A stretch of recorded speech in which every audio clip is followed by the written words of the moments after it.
Now I've held off for a while on reviewing this game, simply because I did not feel like playing through this particular port.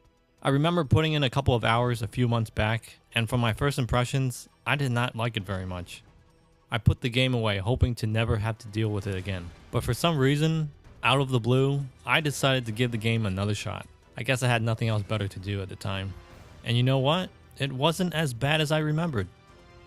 The story makes absolutely no sense. It's about resurrecting the Archfiend, something about a dragon lineage. There's a couple of boobs thrown in there. Trust me, it's not even worth trying to explain. What I will try to do is convince you that underneath all the technical issues, there lies a somewhat fun and, dare I say, enjoyable game. Here's my review for Ninja Gaiden Sigma 2 Plus for the PlayStation Vita.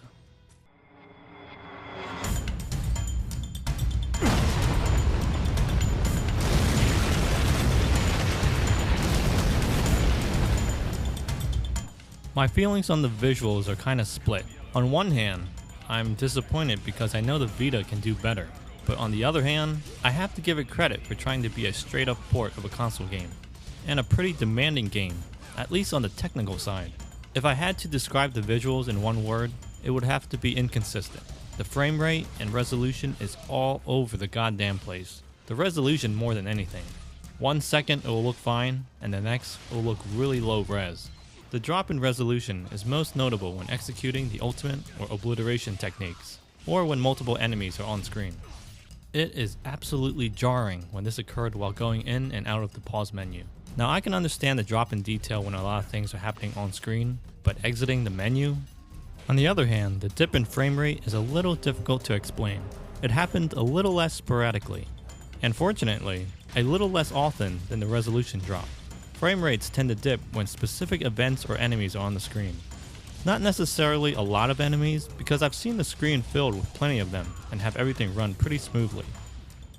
There are only a few specific areas of the game where frame drops tend to happen, and they happen in such manageable places that it really doesn't ruin the gameplay.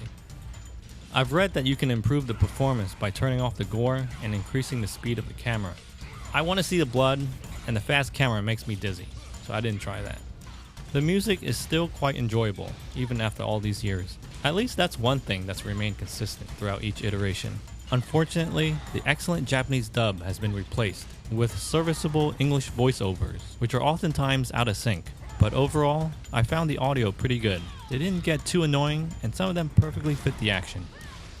The second analog stick really helps to bring home that console feel, although the camera will remind you of being on the consoles as well. For the most part, it was manageable. I really don't like having to use the touchscreen to activate my bow in the heat of battle. And don't get me started on the touch controls while playing on the PlayStation TV. In a game like this, I don't think you really need touch controls at all really. The camera is comparable to the Xbox 360 version, from what I remember. That could be good or bad depending on how you felt about it back then.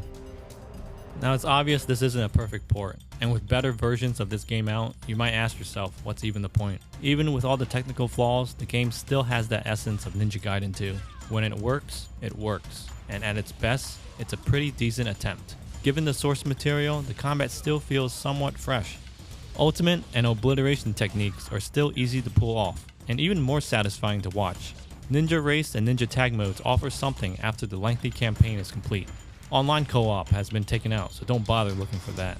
I think the real reason people want to play this is just simply to relive some of those Ninja Gaiden 2 moments, but on the go.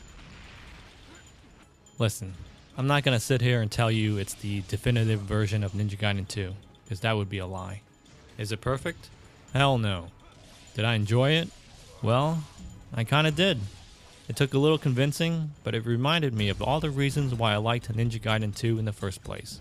It's fast, fun, and bloody, even if it is a little crippled. Alright, that's it guys. Leave your questions and comments below.